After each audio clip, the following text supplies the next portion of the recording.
साहब रसूल के तयक्कुन इस कदर मजबूत थे, अल्लाह की बारगाह में यकीन इतना कामिल हुआ करता था कि हुजूर अलैहिस्सलाम के सीना अनवर पर यह आयत नाजिल हुई, मन दल्लज़ी युक़रिदुल्लाह कर्दन हसना, कौन है जो अल्लाह को कर्ज़े हसना देगा। यह आयत नाजिल हुई, हुजूर ने पढ़कर सहाबा को सुना दी।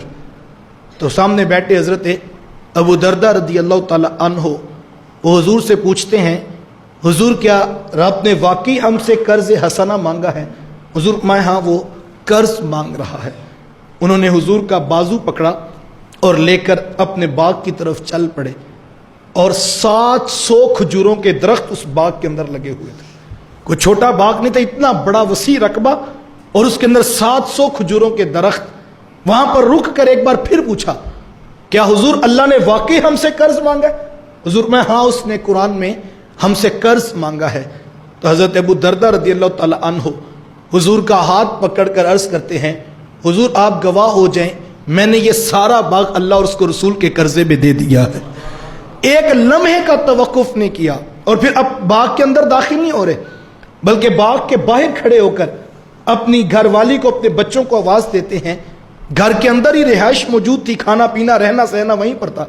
तो बाहर खड़े होकर अपने बच्चों को आवाज देते हैं और अपनी घरवाली को कहती हैं, ए उम्मे दर्दा जल्दी जल्दी बाहर आ जाओ, ये बाग अब हमारा नहीं, हमने अल्लाह और उसको रसूल को कर्जे में दे दिया हुआ है।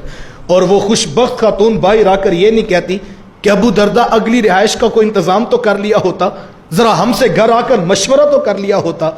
नहीं, वो आते आते अर्ज करती हैं, बख बख लाका या अबा दरदा, ए अबू दरदा मुबारक हो, बड़े नफे का सौदा करके आया है कि तूने अल्लाह रसूल को दे दिया है और इससे तो बाहर ही बाहर है।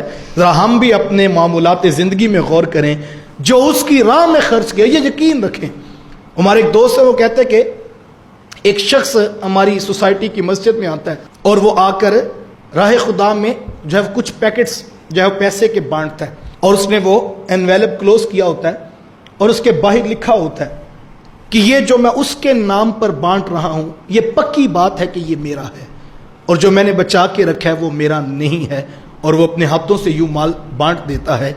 ये यकीन अगर आ जाए कि जो हमने आगे भेज देना है खर्च करके वो हमारा है, वो और किसी का नहीं, और जो पीछे बचेगा वो हमारा नहीं, वो तो हमारे वारसों का है। वो तो कफन भी पुराना नहीं होने देते, वो तो कब्र की मट्टी भी खुश्क नहीं होने देते कि तकसीमात के झगड़े शुरू हो जाते हैं। हमारा माल वही है साहिब जो हमने खर्च करके राह खुदा में आगे बेच देना है। लिहाजा अल्लाह ने माल दिया है, उसकी राहों पे ज़रूर खर्च कीजिए और ख़ास तौर पर ज़कात के मामले में खुश दिली के साथ हिसाबो किताब करके मैं और आप उसकी राह में खर्च करने वालों में शामिल हो जाएं। और अगर हम ज़कात नहीं देते, और यकीन जाने इस वक्त जो मुल्क के हालात हैं वो किसी से भी मख्फी नहीं, सिर्फ हम अपनी ज़कात का निज़ाम बेहतर कर लें, हर शख्स अपना हिसाबो किताब करके राह खुदा में अपनी ज़कात देना शुरू कर दे, तो आपको कोई शख्स भी सिसक कर जिंदगी की दौड़ हारता हुआ दिखाई नहीं देगा। आपको बिलकते हुए, भूख में तड़पते हुए बच्चे दिखाई नहीं देंगे, क्योंकि माल का निज़ाम ज़कात के साथ जो है वो बाकी है। और अगर ज़कात माशरे में ना हो, लोग माल को अपनी मलकियत समझ लें, तो फिर माशरा जो है वो माशरा नहीं रहता है।